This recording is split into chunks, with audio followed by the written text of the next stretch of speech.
చదివింది నిజం కాదా అని చెప్పి అడుగుతా ఉన్నాను. ఇలా ఆంధ్రాలో చదివి ఆంధ్ర వాళ్ళని తిట్టిండ్రు. తెలంగాణ ఉద్యమం టైంలో సెంటిమెంట్ పేరిట ఇష్టారాజ్యంగా ప్రవర్తించిండ్రు. పోలీస్ అఫీషియల్స్ ను కూడా రికార్డు తీసుకోండి. మీడియా సోదరులకు నేను విజ్ఞప్తి చేస్తా ఉన్నా, ఎలక్ట్రానిక్ ప్రింట్ మీడియా వాళ్ళకు రికార్డు తీసుకోండి. పోలీస్ ఆఫీసర్స్ ను, ఐపీఎస్ ఆఫీసర్స్ కూడా లంజా కొడుక అని తిట్టిన ఘనత మీ కుటుంబానికే దక్కింది కేటీఆర్ అని చెప్పి కూడా ఈ సందర్భంగా తెలియజేస్తా ఉన్నా. ఇలా చరిత్ర డబ్బులు అంటున్నారు.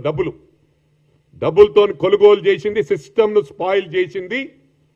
మీరు ఏం బాధపడకున్నా ఇవాళ గౌరవ స్వర్గీయ జయలలిత గారు ఈరోజు భూమి మీద లేరు. వాళ్ళు అక్కడ తమిళనాడులో, ఇక్కడ మీరు డబ్బులిచ్చి ఓట్లను కొనుగోలు చేసి, ఉదాహరణకు చెప్తా, మేము మునుగోడులో ఒక్కొక్క గ్రామానికి ఒక్కొక్క ఎమ్మెల్యే పెట్టిండ్రు. 200-300 కోట్లు ఖర్చు పెట్టిన ఘనత గౌరవ ఫార్మర్ చీఫ్ మినిస్టర్ మా కేసీఆర్ గారికే దక్కింది.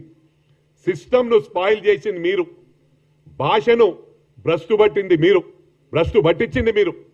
ఇవన్నీ తెలియదా జనాలకు? ఎట్లా పడితే అట్లా మాట్లాడినరు. ఆంధ్ర తెలంగాణ అని ఫీలింగ్ తెచ్చి ఇలా రేపు గ్రేటర్ హైదరాబాద్ ఎలక్షన్స్ వస్తున్నాయని చెప్పి మళ్ళీ నాటకం షురూ చేసిండు. ఆంధ్రను తిట్టిందే మీరు. అందుకు గౌరవ ముఖ్యమంత్రి గారు రిమైండ్ చేస్తా ఉన్నాడు. మీకు అమెరికాలో చదువుకున్నావు, ఇలా కులాల వారీగా విడదీస్తున్నావు. అక్కడ బాసన్లు దోమినా, బాత్రూమ్లు కడిగినా డిగ్నిటీ ఆఫ్ లేబర్ అంటారు. అంటే ఎవరు ఏ పని చేసినా కూడా దానికి రెస్పెక్ట్ ఇస్తారు. ఆ రెస్పెక్ట్ మేము ఇస్తాం. కానీ ఇలా బీదవాళ్ళని చూస్తే చిన్న చూపు చూస్తావు, మనుషులను మనుషుల్లాగా చూడవు.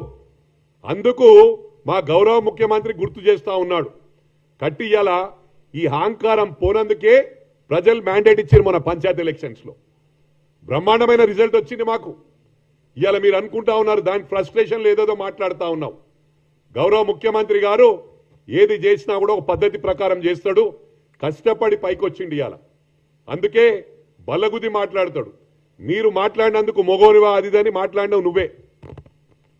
ఒకసారి ఆ వీడియో చూపిస్తే బాగుంటుంది. మన వాళ్ళు మాట్లాడిన తర్వాత గౌరవ ముఖ్యమంత్రి గారు పబ్లిక్ మీటింగ్ లో ఆ మీటింగ్ సక్సెస్ అయినందుకు వీళ్ళకి డైజెస్ట్ అయితలే, ఇష్టారాజ్యంగా మాట్లాడుతూ ఉన్నారు. నేను అందరికి కూడా చెప్తా ఉన్నా, మీరు ఇష్టారాజ్యంగా మాట్లాడితే మాకు కూడా భాష వస్తుంది. మేం మాట్లాడతాం, భాష మాట్లాడతాం. దేనికైనా మమ్మల్ని తట్టుకునే పరిస్థితి ఉండదు.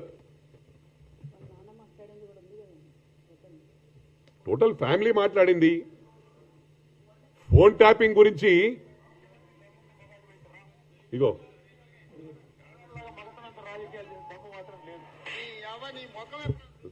పెట్టు మళ్ళా అది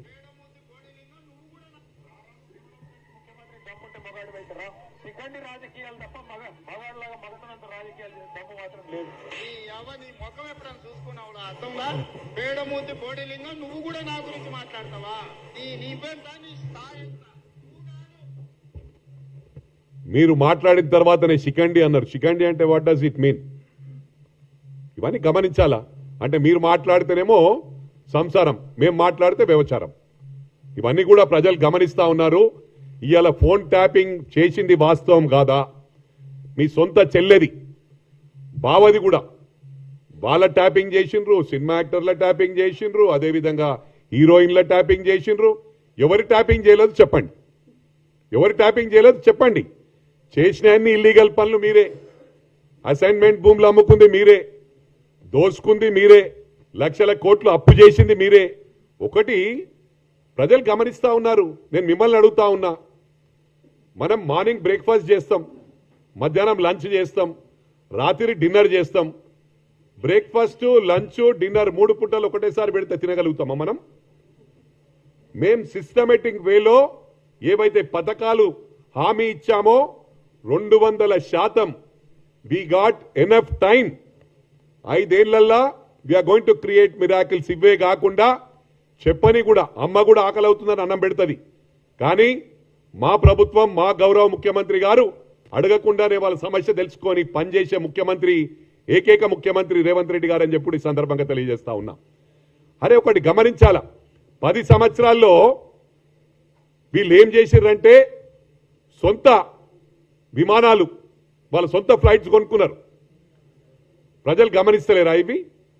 ఇలా చాలా మాట్లాడుతున్నారు మీరు. లక్షల కోట్లకు ఎదిగిపోయినరు.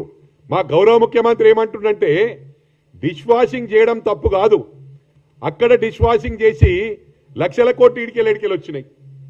ఆయన నువ్వు గెలిచింది కూడా ఇట్లా తెలంగాణ ఉద్యమం పేరట కేకే మహేందర్ రెడ్డి గారు హార్డ్ వర్క్ చేసి ఆ కాన్స్టిట్యున్సీని మంచిగా ప్రతి ఉద్యమంలో పాల్గొని సరిగ్గా టైంకి వచ్చి నోటికాడి బుక్క ఎత్తుకొని పోయి 300 ఓట్లు 400 ఓట్లతో గెలిచిన ఘనత నువ్వు. మా గౌరవ ముఖ్యమంత్రి గారు వితౌట్ సింబల్ ఇండిపెండెంట్ గా జెడ్పీటీసీ అయ్యాడు, ఇండిపెండెంట్ గా ఎమ్మెల్సీ అయ్యాడు. ఈ got is individuality, he has proved that. అదెందుకు గుర్తు చేస్తలేవు నువ్వు? మర్చిపోయినావా? అమెరికా నుంచి వచ్చాడు తప్పు లేదు, నువ్వు అమెరికాలో చాలా చదువుకున్నావు, మీ నాన్నగారి అది ఇత్తనం కాబట్టి మీరు మాటలల్లా మేధావులు, మిమ్మల్ని మించేవాడు మాట్లాడు. నువ్వు తిమ్మిని బొమ్మ చేస్తారు, బొమ్మని తిమ్మి చేస్తారు, అది you are capable of doing that, we know pretty well that. అది కాదు మాట్లాడేది ఇక్కడ. అంటే చదువున్నా లేకున్నా ఇక్కడ సత్తా ఉన్న కేపబిలిటీ ఉన్న గ్రౌండ్కి వెళ్ళి వచ్చిండు. గ్రౌండ్ రియాలిటీ తెలుసు, హార్డ్ వర్క్తో వచ్చిండు కాబట్టి ప్రజలందరికీ కూడా తెలుసు. ఇలా మేమేవైతే పథకాలు చెప్పినామో అన్నీ కూడా ఫేస్ వారిగా ఇలా ప్రతి ఊర్లో 50 ఇండ్లు 100 ఇండ్లు ఇచ్చినాం. మీరేమిచ్చిర్రు? హైదరాబాద్ను ఒకటి నీకు ఎక్కడ ల్యాండ్స్ కొన్నాం అక్కడ ఫ్లైఓవర్స్ మొత్తం రాష్ట్రం డబ్బులను తెచ్చి ఇక్కడనే డంప్ చేసిండ్రు. ఎవరబ్బా సొమ్మిది? We are tax payers. ప్రజలందరూ ఇలా మీడియా సోదరులు ఉన్నారు, మీడియా సోదరులకు కూడా కొన్ని చోట్ల ఎలక్షన్స్ ఉన్నాయంటే ఖమ్మంలు ఇచ్చేసిండ్రు. అంటే వీళ్ళు మీడియాలో పనిచేస్తలేరా? వీళ్ళు మనోళ్ళు కాదా? మన ఇండియన్స్ కాదా? మన రాష్ట్రం వాళ్ళు కాదా? నేను చెప్పేది ఏంటంటే మా గౌరవ ముఖ్యమంత్రి గారు ఎవరు చూసినా కూడా సమానంగా చూస్తాడు. ప్రతి విలేజ్ లో సిస్టమేటిక్ గా చేసుకుంటూ పోతున్నాం మేము. ఇప్పుడు ప్రజలు గమనించారు కాబట్టి మాకు మ్యాండేట్ ఇచ్చిండ్రు, బ్రహ్మాండమైన మ్యాండేట్ ఇచ్చిండ్రు. ఇవెందుకు గమనిస్తలేరు? నేను ఒకటే చెప్తా ఉన్నా కేటీఆర్కు, ఇదే విధంగా సోషల్ మీడియాను అడ్డం పెట్టుకొని యూట్యూబ్ అడ్డం పెట్టుకొని ఇష్టారాజ్యంగా మాట్లాడితే మేము సహించబోము. రేపు టీ న్యూస్ నేలమట్టం చేస్తే, ఎందుకంటున్నా నేను ఒక 30-40 మంది పోయి మహా న్యూస్ మీద అటాక్ చేసిండ్రు. అంటే మీరు చేస్తే పెద్ద గ్రేటా? మాకు చేత కాదా? మాది లక్షల మంది వస్తారు, లక్షల మంది వచ్చి మీద పడతారు. నేలమట్టం టైం పెట్టినామనుకో పీరియడ్, మార్నింగ్ టు నైట్ నేలమట్టం అంటే నేలమట్టం చేస్తాం. నేను నిన్న టీ న్యూస్లో చూసిన కొన్ని లైవ్లో ఇచ్చిండ్రు, వాడు కిందేసి